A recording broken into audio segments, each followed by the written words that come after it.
It was 2:37 a.m. at Planet Fitness, the hour when the gym was eerily quiet, save for the soft hum of fluorescent lights and the occasional squeak of a treadmill belt.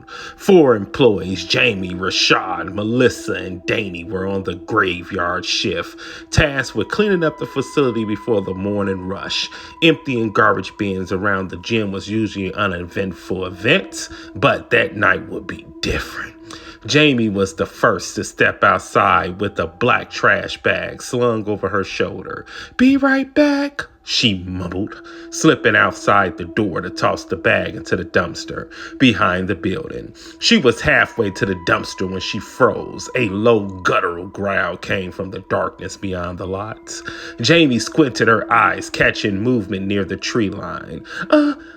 Hey guys, she called back towards the door, her voice shaky. Shad poked his head out, his earbuds dangling from his neck. "What is it now, Jamie? Another raccoon?" "I don't think raccoons growl like that," she hissed. Before Rashad could retort, Melissa and Danny joined them, carrying their own trash bags. The group peered into the darkness. A hunched figure emerged from the shadows, crawling on all four. At first, they thought it was a dog until it stood up. It was a woman. At least it had the shape of a woman. Her limbs were elongated and sinewy, her hands and feet clawed. Her face was a twisted, grotesque mask of stretched skin, her eyes sunken but glowing faintly in the dark. "Okay, that's not a raccoon," Rashad whispered. Creature sniffed the air, its head jerking towards them like a predator locking onto prey. Then, with an air-piercing scratch, it lunged forward on all fours, moving unnaturally fast. The group screamed and scattered, dropping their trash bags as they bolted for the door. "Get inside! Get inside!" Danny shouted, holding the door open as the others rushed through. He slammed it shut just as the creature's claws scraped against the metal. "What the hell was that?" Melissa panted, clutching her chest. "I don't know, but it's trying to get in," Jamie said, pointing to the window. The creature was pacing outside, the grotesque face pressed against the glass. It bared its teeth in a hideous grin, then let out another unearthly screech that echoed through the entire gym. "Okay, game plan," Rashad said, grabbing a broom as if it were a weapon. "We stay together, stay calm." Crash! The glass door shattered and the creature leaped into the gym. It moved on all fours, its body twisting and contorting as it scattered across the floor.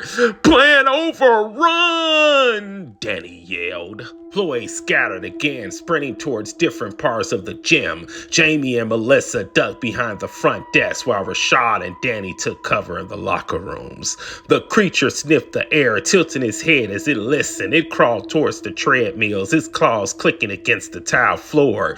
"Do we call the cops? Animal control? Exorcist?" Melissa whispered, trembling. Jamie shook her head. "Do you really think anyone gonna believe us?" In the locker room, Rashad rummaged through lost and found bins, pulling out heavy dumbbells. "If that thing comes in here, I'm bashing his fucking head," he mothered.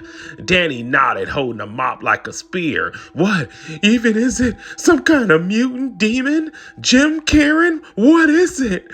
The creature screech echoed again, followed by the sound of weights crashing to the floor. It was toying with them, its movements echoing through the gym, a predator stalking its prey.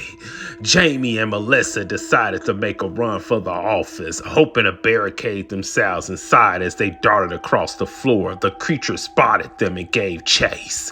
Melissa tripped over a fallen dumbbell and the creature pounced, his claws tearing into her shirt. Jamie screamed and grabbed a nearby kettlebell, swinging it with all her strength. It struck the creature head with a sickling thud and it let out a deafening screech, retreating momentarily. "Melissa, get up! Get up!" Jamie yelled, pulling her friend to her feet.